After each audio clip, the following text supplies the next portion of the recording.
Thank you, everybody. This is Real Talk with Ryan. It is August 26th, and we are exceptionally excited to have Donna DeBerry as our guest today. Donna is a champion of diversity in the workplace, of inclusion, and is currently the CEO of the Central San Diego Black Chamber of Commerce. Many of you have probably seen her in press conferences or on the news, or have heard about the Black Relief Grant that was created in San Diego County.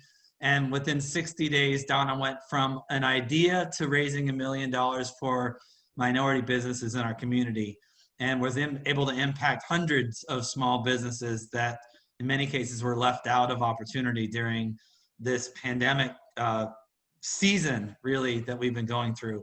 And so Donna, on behalf of everyone on the call, everyone that's going to hear this later, RG Alliance and our whole team and the community at large, thank you for your effort, your contribution, and your willingness to put yourself out there and speak on behalf of those that don't have a voice. So thank you so much. We're thrilled to have you. And so with that, Donna, I want to start just by, you've got such a rich history.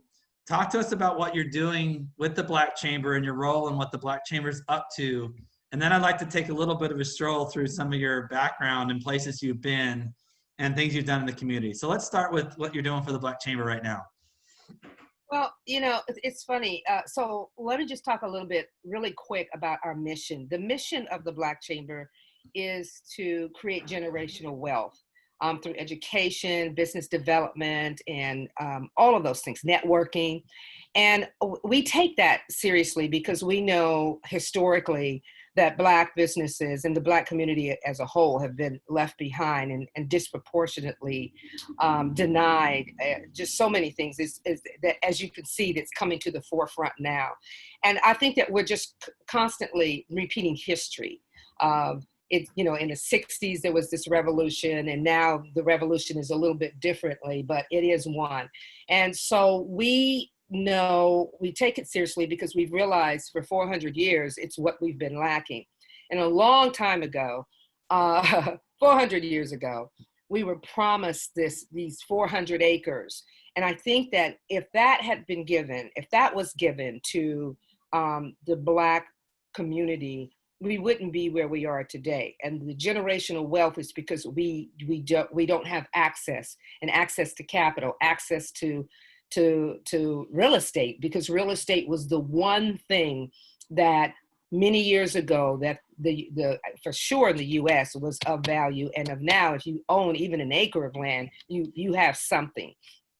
And I will say that that if I bring it up to current challenges that are happening, you know, the last few weeks and even the last few months have been really difficult. And right now we are at a critical pivot for the Black community as it relates to the global health crisis, economic upheaval, and civil unrest over a lot of racial injustices that are happening. And I would say that the Black community, specifically Black businesses, have been at the center of each of these events and have endured a disproportionate and devastating impact, from which is compounded through this collective trauma that I just talked about.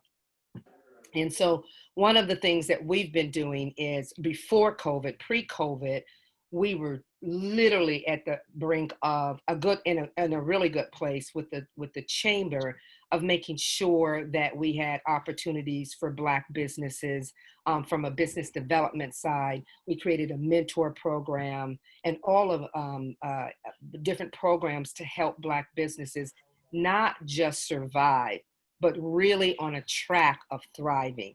And now here we are in a crisis on top of a crisis. And many Black businesses are wondering whether not only are they going to be able to survive, but how long can they continue to hold on in the middle of not just the pandemic, but also in the middle of a, we've got an election going on, just so many things happening right now, and things that are going on. So I would say that as we are all talking about flattening this COVID-19 curve, the one thing that the chamber is focusing on is flattening on an economic disparity curve. And that's critically important for us now. So we've pivoted our business model to make sure that we reflect that type of strategy.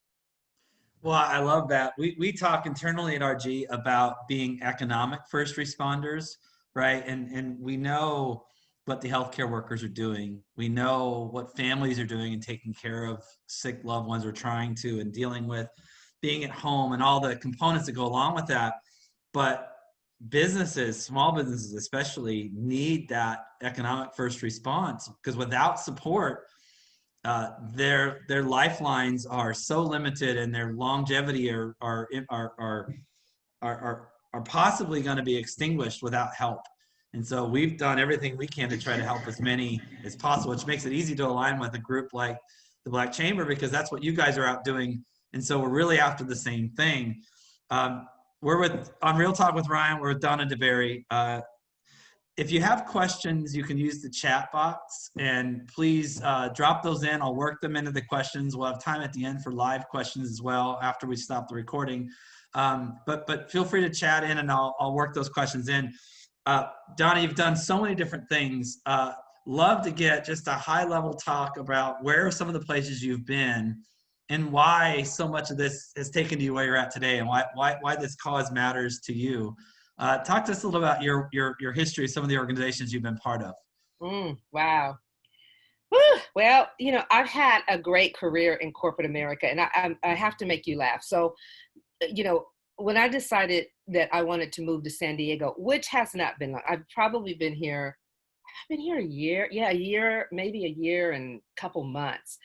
The objective of moving here, and the reason I wanted to move here, was my goal was to retire. Yes, that word, retire, right? And the goal was to lay on the beach, flirt with a couple of young hot surfers, and go into the sunset, at 70, 80 years old, and have a couple of surfer boys. Yes, that was the goal. Instead, somehow I got locked into doing something for the community. Why? I don't know. Something came up, right? So here I am, and I'm glad that I'm in San Diego. I'm excited that I don't know. I feel like sometimes later in life, you just realize that you just need to leave this legacy, and truly that is always been where my heart has been. I've had a great career in corporate America. I've been an executive of 2 public traded companies. I've sat on numerous boards, public boards too.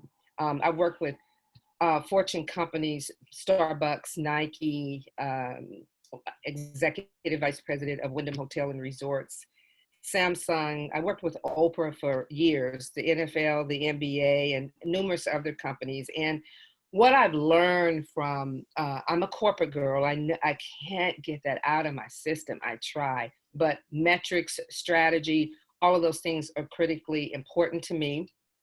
And I pretty much run this nonprofit organization as if it's a corporation.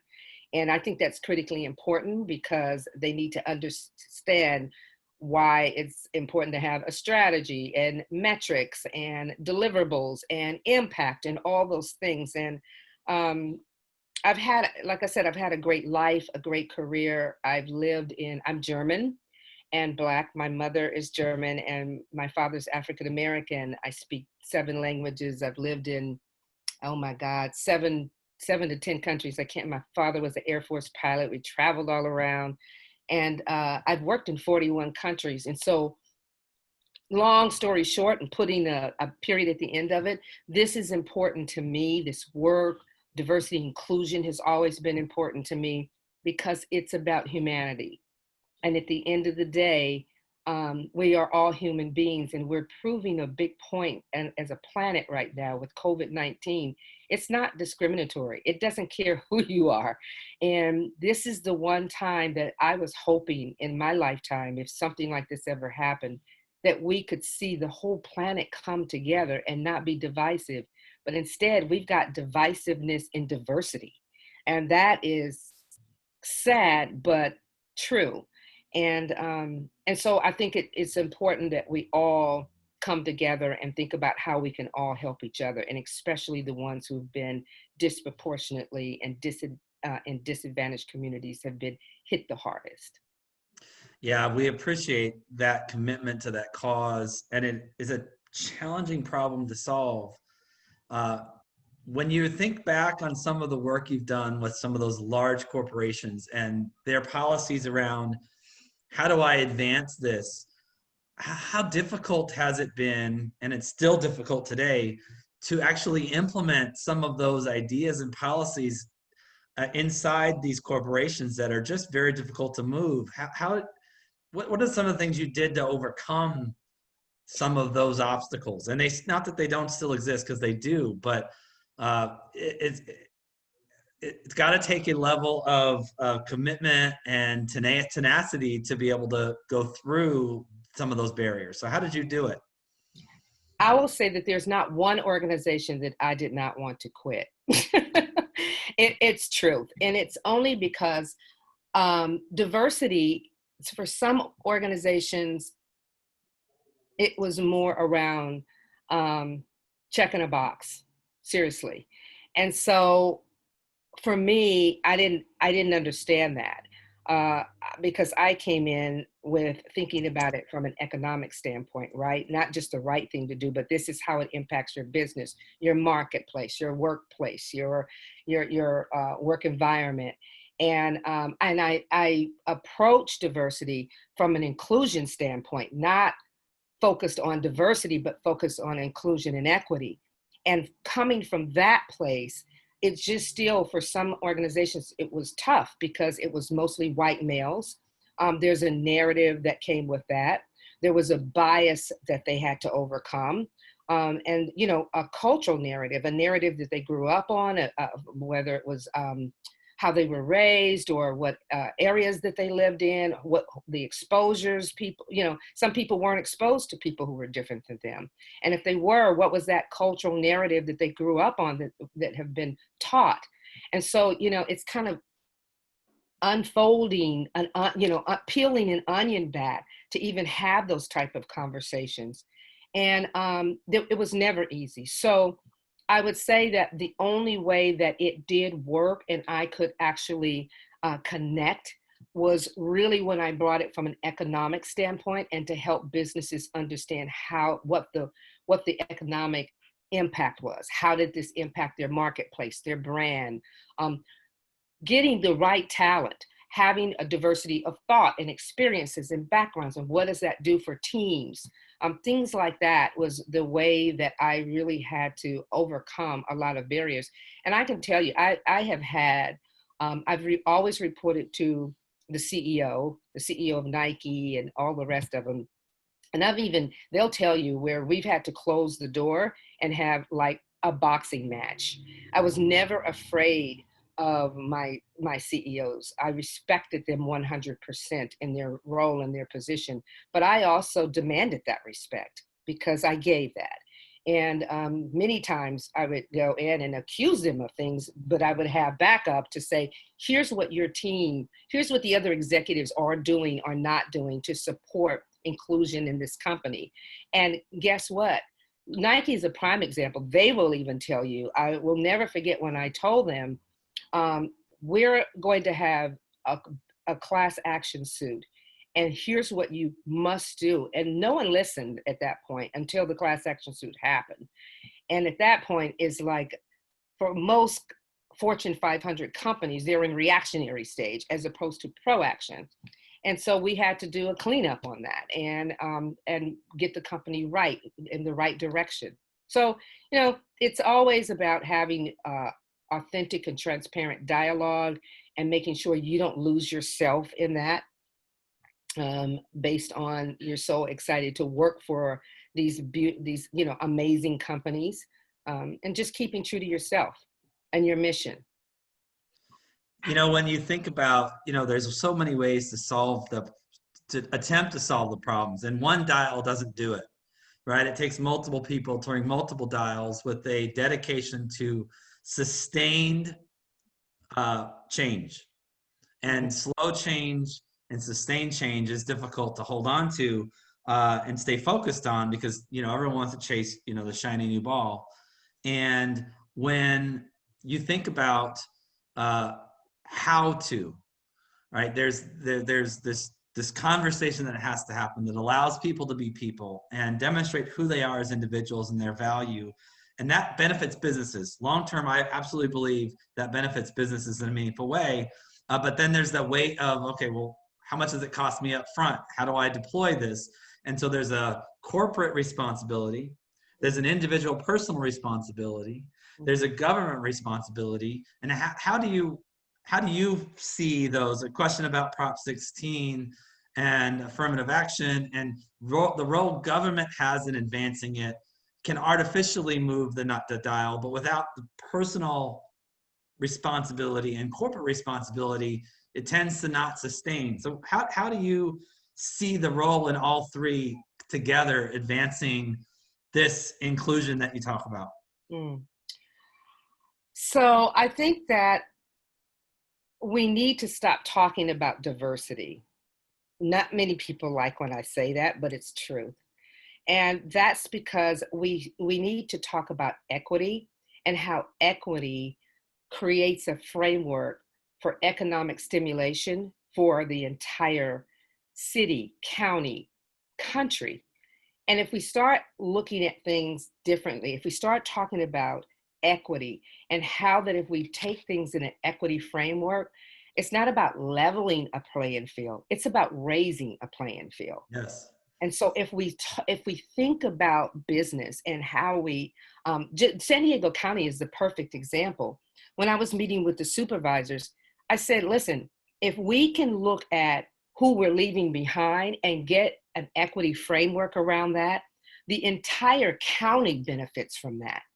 So when we're talking about bringing more businesses, when the EDC, the Economic Development Council is talking about how do we attract and recruit more companies to come into San Diego, which helps the tax base. We also need to be thinking about if over 51%, if your small businesses are the economic engine of San Diego County, what are you doing to make sure that there's equity? There's an equity framework that all small businesses are recovering and rebuilding and recuperating, right?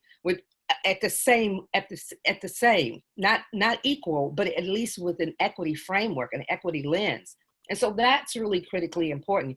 Yes, corporate responsibility is important, but what's even more important as we continue to think about our recovery and our rebuilding of our businesses is to make sure that we're looking, it's not the big Qualcomms of the world. That's not what San Diego, that's not our economic engine. And if you allow only a few to recover and a few to rebuild, then you have impacted our economy here in San Diego County, drastically, greatly. So I think that we need to talk about it from an equity framework. I love that. And you and I talked about this a lot, is so many are left behind in all areas. And they don't know who to ask. They don't know how to find the support they need. Even those big corporate organizations that have the capability don't even know how to connect to them. And so there's this massive gap between the availability of opportunity and those that can meet that opportunity, even though there's enough on both sides. And it's frustrating to me to see that. And one of our missions is, how do we improve those statistics so that those suffering, those who need the opportunity, can find it? And how can we be part of advancing it? I know that's part of what you're doing in the community standpoint. How did you, when you talked about the relief grant, what went into your thought process? I think that goes right to this equality idea, is how do we help advance and level them? And you've talked in our conversations directly, you've talked about education and giving them tools that they understand what to do with some of this and what some of the next steps are. Not just here's some money, but here's something that we're going to teach you to sustain. So talk to us about that process when you thought about, here's steps you each can take to improve your opportunity and equity. Yeah, well, let's go back a little bit. when COVID hit and I realized that the Black community was the, going to be hit the hardest of all the communities, I actually went to the city. And because remember, we had the CARES Act. And when we realized that 95% of Black owned businesses were denied PPP, and not just PPP, but that, and also any other type of loans, not having access to capital. They were already at a deficit anyway. It prompted me to go to the city and ask for money. And when I was denied at that point, I started thinking about this, and I said, I've never understood. We a long time ago, the government should not be responsible for bailing companies out all the time, and then certainly we were going to be at major risk. And so that's when I started. I just literally called a press conference out.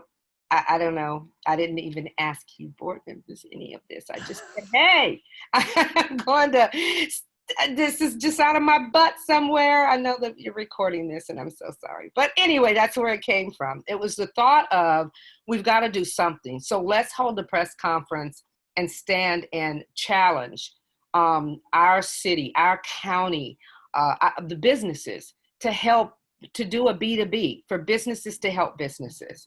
And so the challenge was, let's raise $1 million in 60 days. That's what I asked. And at that point, I was done with trying to ask for government help. They already had proven, the federal, the city, the state, everyone had proved that they weren't going to be there for disadvantaged businesses. It just wasn't going to happen. And so I think that was the beginning stage of thinking it through.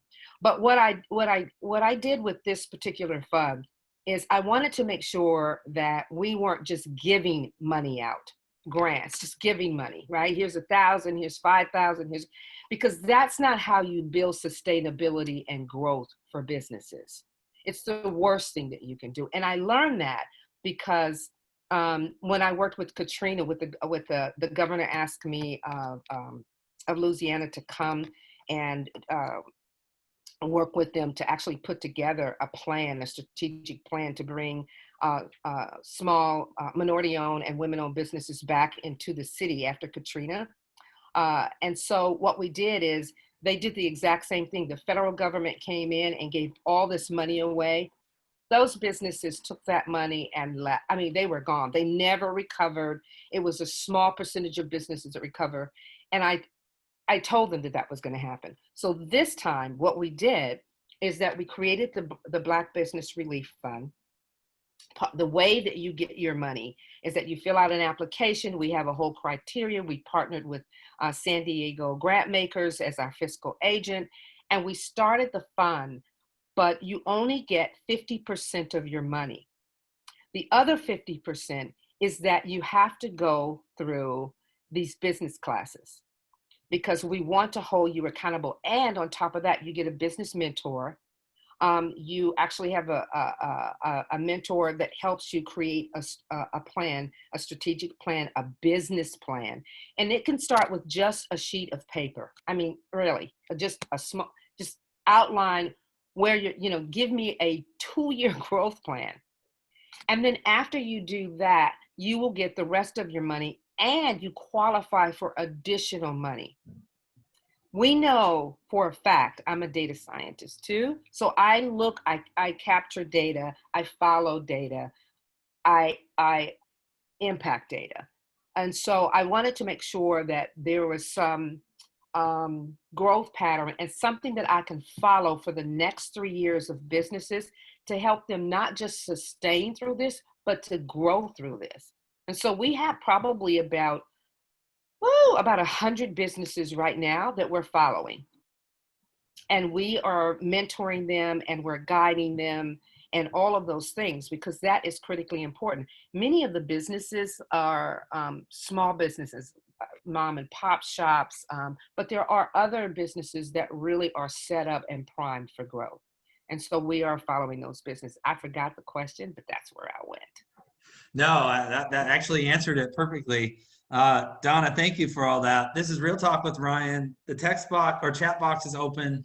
I've got quite a few questions that have come in, and we'll have live questions in a minute. You want to try to think about, when I'm thinking on this, is some of it's cause, some of it is some of what happens on purpose? Is it just the way things are set up? And you think about people being shut out of PPP loans, or you're thinking about businesses being discriminated against, and is it just an impact of not having an educated group, enough education around who needs help and why and what impact's going to be made? Is it that we're trying, you talked about Katrina and the government giving a bunch of business money, they just took it and just ran out of town with it. That happens all the time. In your opinion, why does that happen? Where's that coming from? And again, then who has to do what to fix it? Because it's small incremental steps. So first of all, we need to be clear that systemic racism is real. It exists, whether we want to believe that or not. It is real. There is not equal opportunity for everyone. That is false. It is not. Not everyone has access. And systemic racism happens specifically in the financial institutions. You look at what this is just, it's insane. So when you look at a lot of the requirements and the regulations, we're already, the Black community, we're already set up for failure just by some of the requirements that are asked. I'll give you an example. If we know that I think the data is 51% incarceration rates for Blacks, right? But let's just say that now they've done their time, they're out in the community. We've asked them to become citizens and to become contributing citizens in the community. Yet we deny them the very thing that they need to become that contributing citizen. We deny them a job most of the time.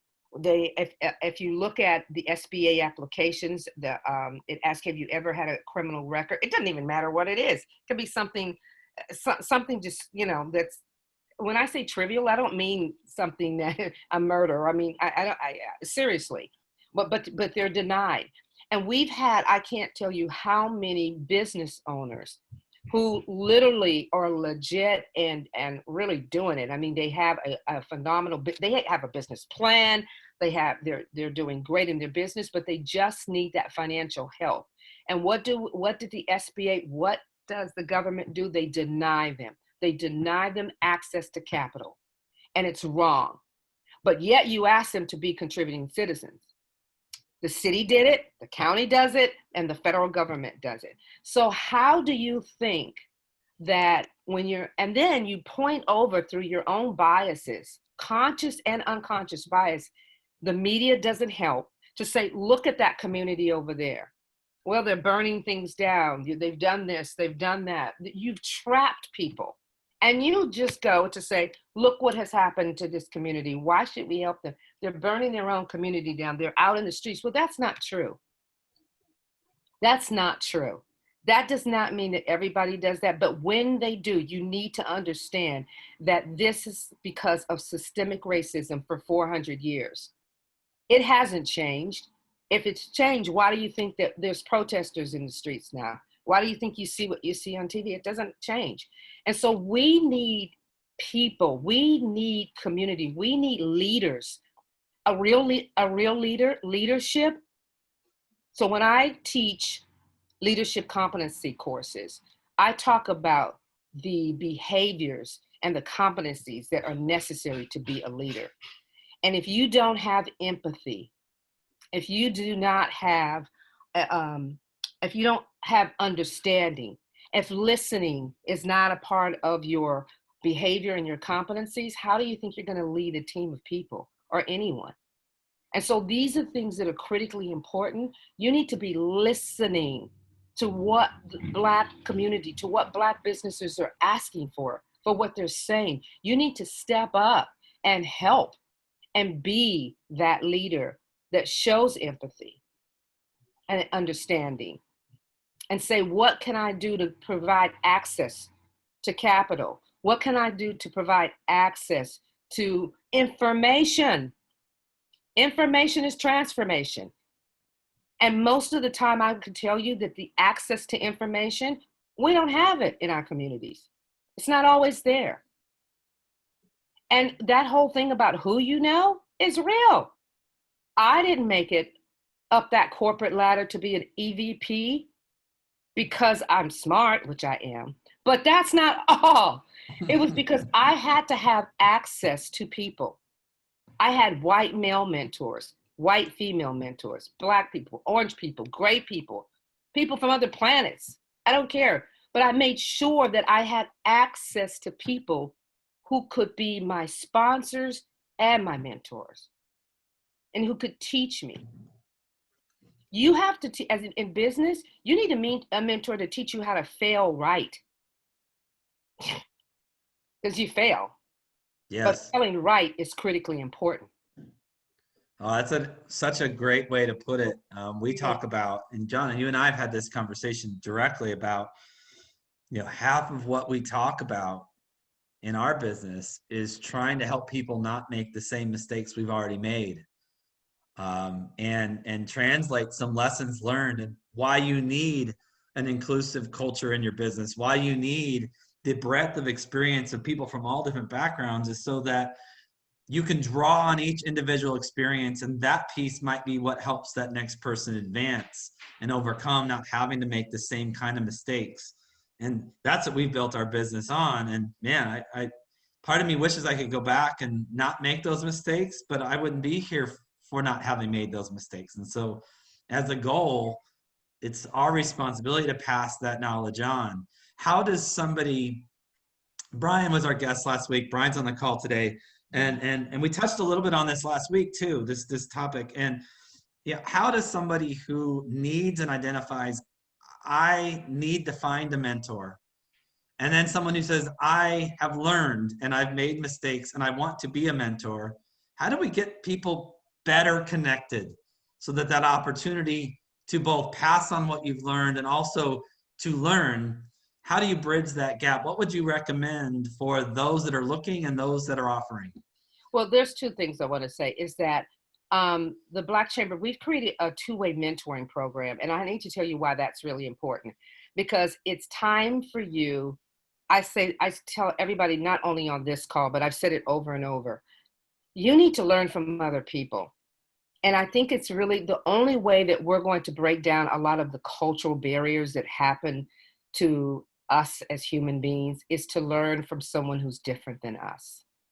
And I think that that is the way. Don't be afraid to mentor or to be the mentee. Listen, I'm a mentee. I'm a mentee today. I am always looking for opportunities to learn from younger people, people who are different than me, that come from different backgrounds, because that's the only way that I'm going to be well-rounded and have understanding. And so we do have a two-way mentoring program, and we are looking. I'm trying to retire, and I'm telling anyone that's part of the Black Chamber, if you are of a certain age, I can't say that age because I still think I'm in my 20s, right? All right, 30s. I'll go 30s. I'm not going 40s, by the way. Don't test me. But it's really critically important that we create a future generation of business owners.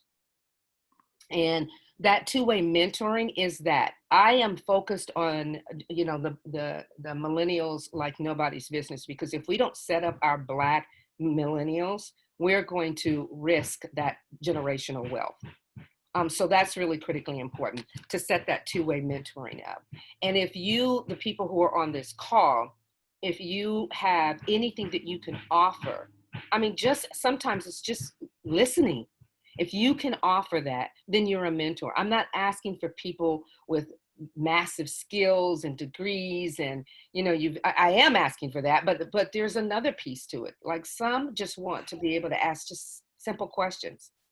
And so please go to sdblackchamber.org, go to our website. We have a mentoring program, and we would love your insights and anything else that you can offer. I was going to ask you for what's an action item that everyone can take, and you just dropped it on us before my last question. So that's awesome. I need money, honey. Hold on. Did you So, all think you were going to get off this call without me asking for money? Think again, because we are in a critical point right now. What's so up? that as the word started getting out that I was involved with the Black Chamber, and I'm honored that you all asked me, and then the opportunity was there, and that all was talked about well before COVID. In fact, I think Donna, you and I sat down and had a very direct conversation about a week before all the shutdown stuff happened. So it's been interesting how this has evolved in what's been so much chaos. But I have had lots of people come, including many people on this call, and say, how do I support? How do I get involved? And it's one thing to say, here's some money, I hope this goes well, right? It's another thing to say, well, I'll put some content out and hope it's useful. But all of us want to feel like what we're doing, whether it's through a contribution, whether it's through a mentor program, whether it's through a speech, whether it's protesting, whether it's anything, that activity is making a difference, and want to feel part of what that cause we're contributing to is.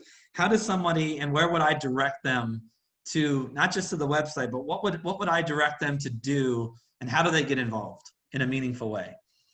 So the first thing I want to say is any contribution is towards impact. We are not a charitable organization that's walking around saying, please give me money. I refuse that. And as a board member, Ryan, and our board, that's not who we are. Everything that we do, every dime is spent to help businesses, and beyond COVID, I mean, literally help businesses thrive. So we are, the ask is that if you choose to provide any type of financial contribution, know that it's going to a good cause. But more importantly, we want you with the financial contribution. So if you want to be a mentor, we have so many different parts of, we have an Urban Resource Business Center that has business development. If you're interested in teaching any type of classes or anything, do webinars on certain topics or subjects. We can certainly bring our members in because they're hungry for those type of things and wanting those type of things. So, absolutely, there are many ways. And like I said, not just going to the site. You can reach out to me personally, and we could have a conversation. I do want to leave you with this. I remember when I was working for Oprah, I was in, this was so crazy. I was in Uganda. And I was in the middle of a jungle, and I will never forget, there was gunfire all around us. I mean, we could hear it so clearly. And I remember I was thinking to myself, and this is going to sound morbid, but it'll get better really quick. I remember thinking to myself, this could be my last day. And how do I want to spend this? And the reason I said that is because we were doing a story on the child soldiers, and I remember one of the escorts, we were left in the middle of a jungle with no airplane to pick us up, and when the sun goes down, the child soldiers, these soldiers come out of the jungle, and they just start killing. I mean, it was a killing spree. And I'll never forget, we were in the middle of not the jungle, but just, it was. The planes land, but there's not an airport. And so they can only land during a certain time when the gunfire stops. They land, they pick you up, and then they get back up in the air.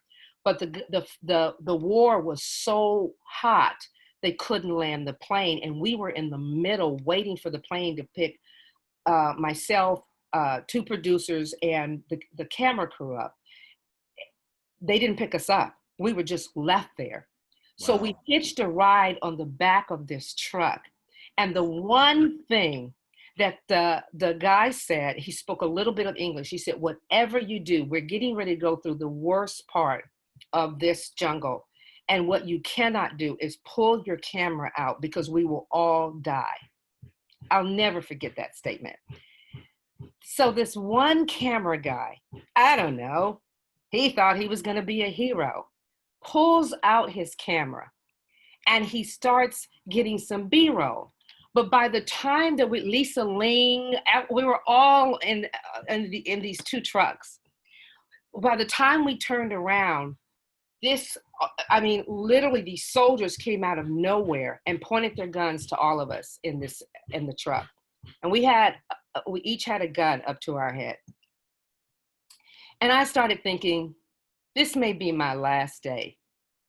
But if I get to live one more day, this is going to be the best story that Oprah will ever have.